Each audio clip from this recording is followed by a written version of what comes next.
let us compare VPC endpoints to make sure that we clearly understand the difference between these three, as they are a little bit confusing. And so we'll look across these feature categories and hopefully we'll solidify the difference here. So the first we'll talk about type. So interface endpoints are reliant on elastic network interfaces, or ENIs. Gateway endpoints are gateways, a gateway with a VPC. And then gateway load balancer is a type of interface endpoint. So it is a subset of the interface endpoint over here.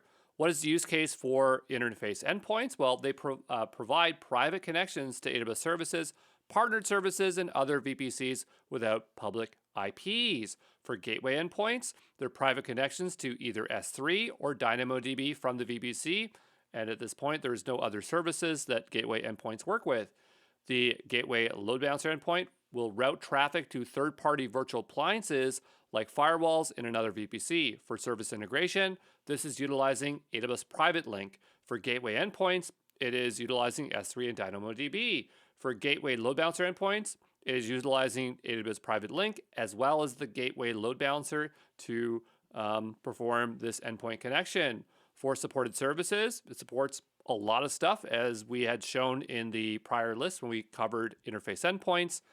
Gateway endpoint, again, S3 and DynamoDB. For gateway load balancer endpoints, it is for third-party virtual appliances.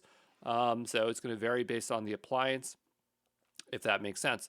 For pricing, this is going to be per hour when provisioned and data processed. So interface endpoints, you really have to think about it and factor it into your costs because this can add up very quickly if you are running multi-AZs and have a lot of stuff going on here. For gateway endpoints, they're free.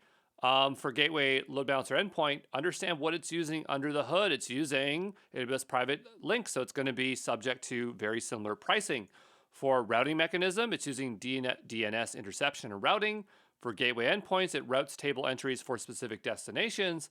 For gateway load balancer, it's using gateway load balancer to do the routing. For traffic direction, it's bidirectional. For interface endpoints, for gateway endpoint, it's unidirectional. And gateway load balancer, for the most part, is usually unidirectional, but there can be some variation there. Again, remember what is the underlying stuff for gateway load balancer endpoint because it is just a subset of interface endpoints. But there you go.